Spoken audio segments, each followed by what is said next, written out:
Halo Sobat Accurate, bertemu kembali di channel Mastering Accurate. Channel kesayangan Sobat Accurate yang ingin belajar dan mahir menggunakan Accurate.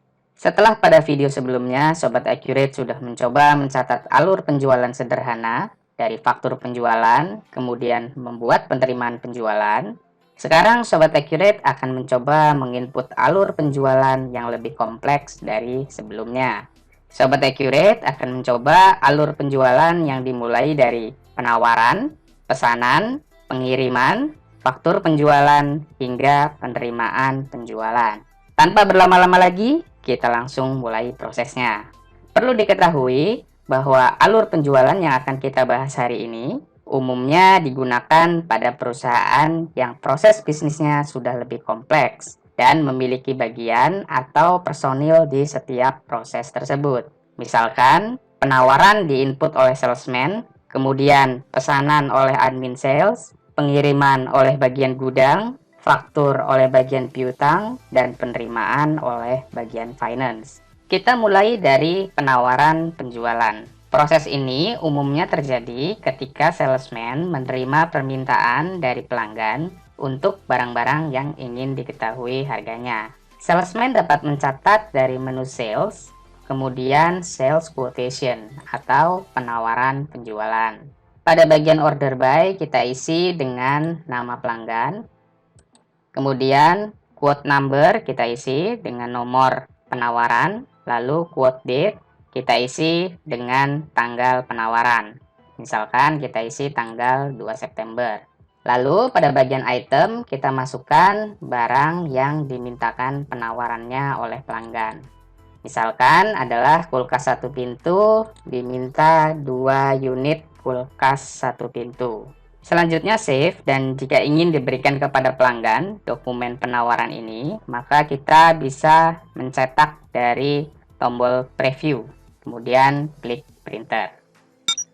Saat pelanggan sudah setuju dan ingin dibuatkan pesanan, maka prosesnya akan dilanjutkan ke admin sales. Admin sales dapat membuat pesanan dari menu sales, kemudian ke sales order atau pesanan penjualan.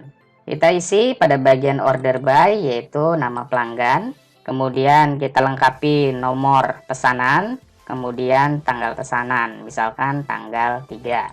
Selanjutnya, kita klik tombol quotation, lalu ambil nomor penawaran yang sudah dibuat, kemudian klik OK.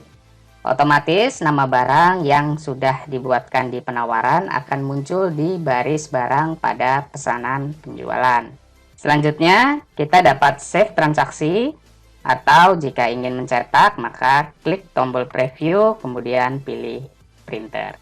Sebagai catatan bahwa saat membuat penawaran dan pesanan, Accurate belum mencatat terjadinya jurnal dan pemotongan stok. Tahap berikutnya, setelah dibuatkan pesanan penjualan, bagian gudang diminta untuk mengirimkan barang kepada pelanggan. Maka bagian gudang dapat membuat pengiriman pesanan atau delivery order dari menu sales, kemudian delivery order. Kita masukkan nama pelanggan, lalu masukkan nomor pengiriman dan tanggal pengiriman. Selanjutnya, kita klik select SO, lalu ambil nomor pesanan yang akan dibuatkan pengiriman. Otomatis pada baris barang akan muncul nama barang yang ada di pesanan yang akan kita kirim. Saat dibuatkan pengiriman pesanan, Accurate sudah mencatat terjadinya jurnal dan pemotongan stok. Jurnal yang terjadi dapat kita lihat dari Show Jurnal. Kita klik tombol Next terlebih dahulu, kemudian back lagi ke transaksi pengiriman pesanannya, lalu klik tombol Show Jurnal. Bisa kita perhatikan, jurnal yang terbentuk di sini adalah barang terkirim pada persediaan barang dagang. Nilai jurnal yang tercatat adalah sebesar 3 juta. Nilai ini berasal dari harga modal atas stok yang kita miliki. Informasinya dapat kita lihat dari menu report, kemudian index to report, lalu ke inventory. pada bagian inventory valuation detail, kita bisa perhatikan di sini kulkas 1 pintu tanggal 1 September ada masuk sebanyak 10 unit dengan value 15 juta. Berarti satu unitnya adalah 1.500.000. Kemudian dibuatkan delivery order sebanyak 2 unit, masing-masing harga modal 1.500.000 sehingga totalnya adalah 3 juta. Nilai ini yang tercatat di bagian transaction journal pada delivery order. Kemudian di sini jurnal yang keluar adalah barang terkirim pada persediaan barang dagang. Jurnal ini terbentuk dari mana? Jurnal ini terbentuk dari akun-akun yang sudah dimasukkan di bagian GL account. Kita bisa lihat dari list item, kemudian kita buka kulkas 1 pintu. Di sana ada GL account. Tertulis pada bagian good in transit account adalah barang terkirim. Kemudian inventory account adalah persediaan barang dagang. Sehingga jurnal yang terbentuk di sini adalah barang terkirim pada persediaan barang dagang. Kemudian setelah barang selesai dikirimkan, bagian piutang membuatkan tagihan atas pengiriman yang sudah dibuat. Caranya, kita membuat dari menu sales kemudian ke sales invoice atau faktur penjualan. Kita masukkan nama pelanggan, nomor invoice, tanggal transaksi faktur, kemudian klik select DO. Kita ambil nomor pengiriman pesanannya, kemudian klik OK. Otomatis akan muncul nama barang yang sudah kita masukkan di pengiriman pesanan, yaitu kulkas 1 pintu sebanyak 2 unit dengan harga masing-masing 2 juta rupiah. Sebagai informasi bahwa di faktur tidak lagi terjadi pemotongan stok seperti pada video tutorial penjualan dengan alur sederhana. Mengapa demikian? Karena pemotongan stok sudah terjadi pada saat delivery order. Untuk jurnal, kita juga bisa lihat ada sedikit perbedaan dengan alur transaksi penjualan sederhana. Kita bisa lihat pada show jurnal. Untuk nilai piutang atau account receivable sama dengan alur penjualan sederhana. Penjualan juga sama. Nilai 4 juta ini didapat dari mana? Didapat dari nilai barang yang dijual. Kemudian COGS senilai 3 juta. Kemudian di sini ada jurnal yang berbeda yaitu barang terkirim. Karena nilai persediaan sudah keluar pada saat dibuatkan pengiriman pesanan, maka di sini jurnal yang dibalik adalah barang terkirim, bukan inventory. Inilah sedikit perbedaan antara transaksi alur penjualan yang lengkap, di mana ada proses pengiriman pesanan, dengan alur penjualan yang tidak disertai dengan pengiriman pesanan.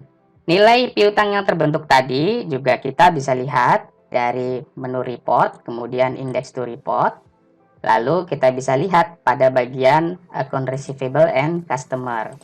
Di sana akan terlihat bahwa ada nilai piutang yaitu senilai 4 juta atas nama pelanggan umum. Berikutnya, setelah pelanggan melakukan pembayaran kepada bagian finance, maka kita dapat membuat pembayaran atau penerimaan uangnya. Caranya dari menu sales kemudian ke sales receipt. Kita masukkan nama pelanggannya, pelanggan umum, kemudian nomor form, tanggal pembayaran, lalu tentukan juga akun penerimanya. Misalkan kita masukkan ke akun bank. Tentukan juga check number jika dibayar dengan giro atau cek. Lalu check date, kita tentukan juga tanggalnya sesuai dengan tanggal cair atau tanggal jatuh tempo dari giro tersebut.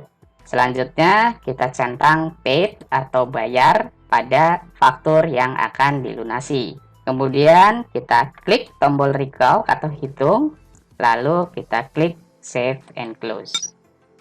Saat penerimaan terjadi, maka piutang berkurang. Terlihat pada jurnal di sini pada bagian account receivable berada di sisi kredit, karena berkurang, kemudian bank bertambah sebagai tanda bahwa kita ada menerima pembayaran. Itulah alur penjualan lengkap di Accurate 5 tanpa ada uang muka penjualan. Pada video selanjutnya, kita akan bahas mengenai alur penjualan lengkap di Accurate 5 dengan uang muka penjualan atau DP. Sekian dari kami, channel Mastering Accurate. Terima kasih sudah menonton videonya. Jangan lupa untuk like, komen, share, dan subscribe channel Mastering Accurate supaya kita makin tambah semangat untuk bikin videonya. Ciao!